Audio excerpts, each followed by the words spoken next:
নমস্কার বন্ধুরা, আজকের এই ভিডিওতে বলবো যারা 2024-25-এ ওয়েসিস স্কলারশিপ অ্যাপ্লাই করেছিলেন, আপনারা অ্যাপ্লাই করার পরে আপনাদের যখন স্ট্যাটাসটা চেক করেন সেখানে দেখাচ্ছে আপনাদের এনপিসিআই লিঙ্ক এটি নট অ্যাক্টিভ বা নট অ্যাভেলেবেল দেখাচ্ছে।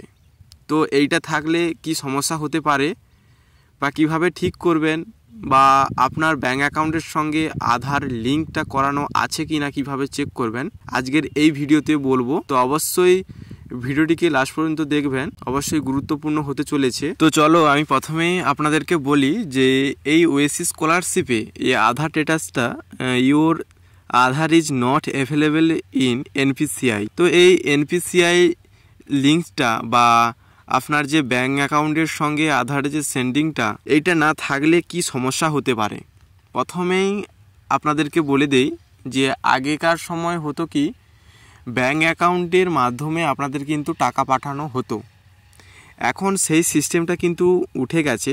সরকারের টাকাগুলো এখন দেওয়া হচ্ছে ডাইরেক্টলি আপনাদের আধার কার্ডের থ্রুতে। তো আপনারা হয়তো ভাবছেন যে কি করে হয়, তাহলে আমরা তো যে ব্যাঙ্ক অ্যাকাউন্ট আপলোড করেছি কি কারণে। তো প্রথমেই বলি যে এই লিঙ্কটার মানে হচ্ছে যে আপনার যদি ব্যাঙ্ক অ্যাকাউন্টের সঙ্গে, আপনার ধরো দুটো ব্যাঙ্ক অ্যাকাউন্ট আছে, সেই ব্যাঙ্ক অ্যাকাউন্টের সঙ্গে আপনার আধার লিঙ্কটা করানো আছে। সেই দুটো ব্যাঙ্ক অ্যাকাউন্টের মধ্যে আপনার কোনো একটা ব্যাঙ্ক অ্যাকাউন্ট বন্ধ হয়ে গেল, যেই ব্যাঙ্ক অ্যাকাউন্টটা বন্ধ হলো সেই ব্যাঙ্ক অ্যাকাউন্টটা আপনি আপনার স্কলারশিপে অ্যাপ্লাই করার সময় আপলোড করেছিলেন।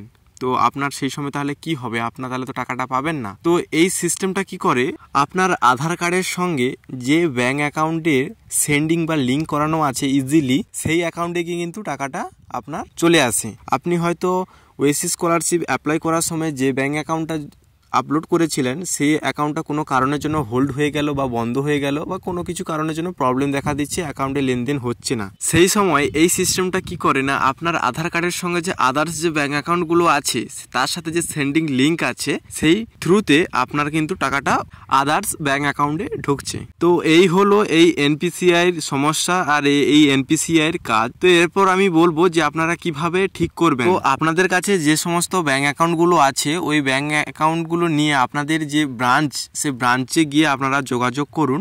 যে ওখানে গিয়ে বলো যে আপনাদের এনপিসিআই লিঙ্ক বা ডিবিটি লিঙ্ক করানো নেই আধার কার্ডের সঙ্গে, তো সেইটা যেন করিয়ে দেয়।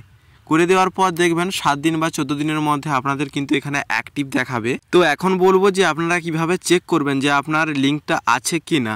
তো আপনারা আধার সাইডে যাবেন, গুগলে গিয়ে সার্চ করবেন উইদাই, তারপরে আপনাদের আধার কার্ডের নাম্বারটা দিয়ে আপনারা লগ ইন করবেন এবং ব্যাঙ্ক সেন্ডিংয়ে ক্লিক করলে আপনাদেরকে দেখাবে আপনাদের আধার কার্ডের সঙ্গে ব্যাঙ্ক অ্যাকাউন্ট, কোন ব্যাঙ্ক অ্যাকাউন্টটির এনপিসিআই লিঙ্ক করানো আছে। আর কিভাবে চেক করতে হবে তার যদি ভিডিও চাও তাহলে অবশ্যই কমেন্ট করে জানাও, তো আমি ভিডিও বানিয়ে আপলোড করে দেবো, আপনারা দেখে নেবেন।